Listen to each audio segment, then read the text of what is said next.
नमस्कार दोस्तों, आज का ताजा खबर। आखिर किसके धमकी के कारण आधार पूनावाला ने करोड़ों रुपए का निवेश ब्रिटेन में? तो वहीं डीआरडीओ ने एक बार फिर भारत के लिए संजीवनी का काम किया है। तो वहीं अमेरिका के शीर्ष स्वास्थ्य विशेषज्ञ और व्हाइट हाउस के मुख्य चिकित्सा सलाहकार डॉक्टर फाउची के 3 सूत्री फॉर्मूला को अपनाने से थम जाएगी कोरोना संक्रमण की रफ्तार। आइए सुनते हैं समाचार को विस्तार से। भारत कोरोना वायरस की दूसरी लहर का मार झेल रहा है। हर दिन लाखों लोग इस खतरनाक बीमारी से अपनी जान दे रहे हैं और ये वायरस की चपेट में आ रहे हैं। इस बीच कोरोना संक्रमण की रफ्तार को ब्रेक लगाने के लिए अमेरिका के शीर्ष स्वास्थ्य विशेषज्ञ और व्हाइट हाउस के मुख्य चिकित्सा सलाहकार डॉक्टर एंथनी फाउची भारत को 3 सूत्री फॉर्मूला अपनाने को कहा है। उन्होंने कहा है कि भारत में राष्ट्रव्यापी लॉकडाउन लागू किया जाना चाहिए और व्यापक स्तर पर लोगों को कोरोना वैक्सीन लगाई जानी चाहिए। दूसरी, बड़ी संख्या में अस्थायी अस्पताल बनाने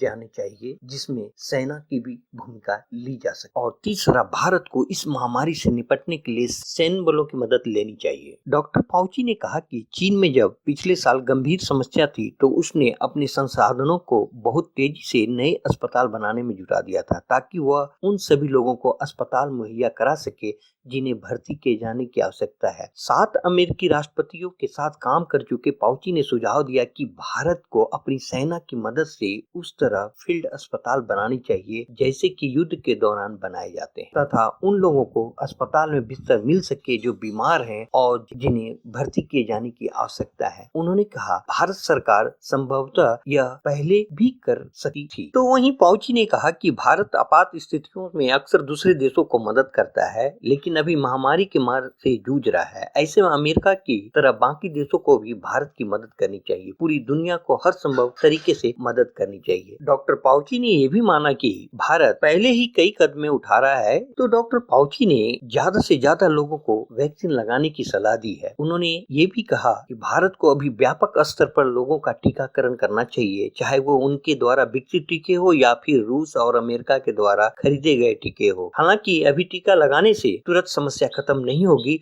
लेकिन इससे समस्या पर रोक लग सकती है। डॉक्टर फाउची ने कहा कि दुनिया भर के देशों में संक्रमण की चेन को तोड़ने के लिए एक बार फिर से लॉकडाउन लगाना बहुत जरूरी है। अगर आप 6 महीने के लॉकडाउन की आवश्यकता नहीं है पर आप कुछ सप्ताह, कुछ महीने, कुछ दिनों के लिए आप लॉकडाउन लगाकर इस संक्रमण की चेन को तोड़ सकते हैं और संक्रमण की दर को कम कर सकते हैं। तो वहीं भारत सरकार के साथ फेसबुक ने लॉन्च किया वैक्सीन फाइंडर टूल। फेसबुक ने भारत सरकार के साथ 10 मिलियन का गठबंधन कर कोरोना महामारी को हराने के लिए एक मोबाइल ऐप लॉन्च किया है जिसमें फेसबुक वैक्सीन फाइंडर टूल के जरिए लोगों को वैक्सीनेशन सेंटर का पता लगाने में मदद मिलेगी। आपको बता दें, फेसबुक ने भारत के स्वास्थ्य मंत्रालय और कोविड महामारी को हराने के लिए अब फेसबुक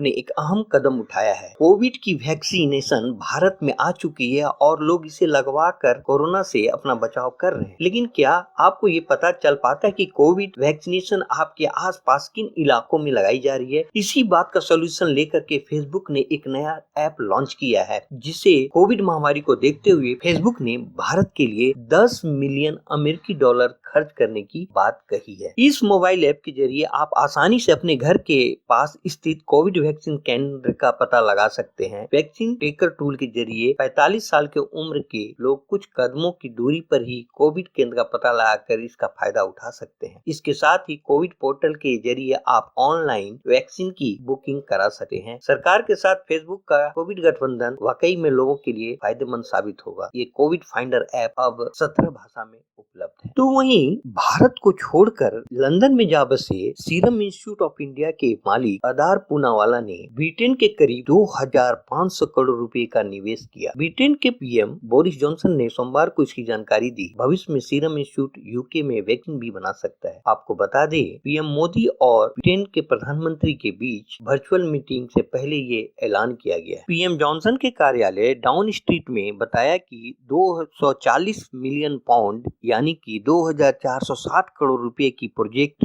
में क्लिनिकल ट्रायल, रिसर्च और संभवतः वैक्सीन निर्माण भी शामिल हो सकता है। सीरम इंस्टीट्यूट मात्रा के हिसाब से दुनिया की सबसे बड़ी वैक्सीन निर्माता कंपनी है। इसके अलावा वह कम कीमत भारत में एस्ट्राजेनेका वैक्सीन बनाने वाली कंपनी में भी सबसे आगे है। सीरम इंस्टीट्यूट ऑफ इंडिया ने यूके में कोरोना वायरस की एक खुराक वाली नेजल वैक्सीन का पहले चरण का ट्रायल शुरू भी किया है। डाउन स्ट्रीट के बयान के अनुसार सीरम इंस्टीट्यूट ऑफ इंडिया की यह योजना भारत के साथ $1 अरब के व्यापार समझौते का हिस्सा है और करीब 6,500 नौकरियां के भी अवसर मिलेंगे। सीरम इंस्टीट्यूट हर महीने कोरोना वैक्सीन की करीब 6 से 7 करोड़ खुराक बनाती है। फिलहाल कंपनी का लक्ष्य जुलाई तक इसे बढ़ाकर 10 करोड़ तक ले जाने की बात चल रही है। आपको बता दें, भारत में कोरोना की दूसरी लहर की वजह से पीएम जॉनसन को अपना भारत दौरा रद्द करना पड़ा। वह अप्रैल में भारत आने वाले थे। आपको जानकर हैरानी होगी कि आधार पूनावाला ने ये निवेश ब्रिटेन में इसलिए किया क्योंकि भारत के कुछ लोगों ने उन्हें धमकी दी थी और इस धमकी के कारण भारत में जो नौकरी की अपॉर्चुनिटी होने वाली थी वो भी अब ब्रिटेन चली गई है। तो वहीं भारत के लिए डीआरडीओ की संजीवनी के रूप में ऑक्सीजन प्लांट लगाने की बात चल रही है। डीआरडीओ के ऑक्सीजन प्लांट में होगी तेजस फाइटर प्लेन की टेक्नोलॉजी जो 1 मिनट में बनाएगा 1000 लीटर ऑक्सीजन। आपको बता दें, कोरोना काल में देश भर में ऑक्सीजन की किल्लत के बाद डीआरडीओ ने इस समस्या को सुलझाने के लिए एक महत्वपूर्ण कदम उठाया है। डीआरडीओ पीएम केयर फंड की मदद से सिर्फ 3 महीनों में ही 500 ऑक्सीजन प्लांट लगाने की तैयारी में है। डीआरडीओ ने इस प्लांट के निर्माण में तेजस लड़ाकू विमान में इस्तेमाल की गई तकनीकी का सहारा लिया है। डीआरडीओ ने तेजस लड़ाकू विमान में एक ऐसी तकनीक की है जिसकी मदद से विमान में ऑनबोर्ड ऑक्सीजन जनरेटर किया जा सकता है। ऐसे में डीआरडीओ के ऑक्सीजन प्लांट में इसी तकनीकी का इस्तेमाल किया जिसके जरिए प्लांट 1 मिनट में 1000 लीटर ऑक्सीजन का उत्पादन करती है। आपको बता दें, इस तरह की टेक्नोलॉजी में प्लांट सीधे वायुमंडल से ऑक्सीजन बनाता है जिसमें 93% सांद्रता वाली ऑक्सीजन तैयार करती है जिसे सीधे मरीजों को दिया जा सकता है। डीआरडीओ के अध्यक्ष जी सतीश रेड्डी ने बताया कि पीएम केयर फंड के जरिए हमने टाटा एडवांस सिस्टम लिमिटेड और ट्राइडेंट न्यूमेटिक्स प्राइवेट लिमिटेड से 380 प्लांट मंगवाए हैं। इसके अलावा सीएसआईआर उद्योगों से 120 संयंत्र मंगाए गए हैं। आपको बता दें, पहले 5 प्लांट दिल्ली में स्थापित किए जाएंगे जिनमें से 2 एम्स और आरएमएल अस्पताल में स्थापित किए जा रहे हैं। उन्होंने बताया कि 500 ऑक्सीजन प्लांट देश भर में अलग अलग जिलों में स्थापित किए जाएंगे। आने वाले 3 महीने में तकरीबन हर जिले में कम से कम 1 प्लांट स्थापित किया जाएगा। आपको बता दें, देश में कोरोना वायरस संक्रमण की दूसरी लहर बहुत तेजी से चल रही है जिससे संक्रमित मरीजों की संख्या बढ़ने से कई राज्यों के अस्पतालों में ऑक्सीजन की कमी हो गई है जिसका पूर्ति ने भारत की डीआरडीओ ने संजीवनी के रूप में किया है। इसके साथ ही आप आज का दिन शुभ हो। नमस्कार।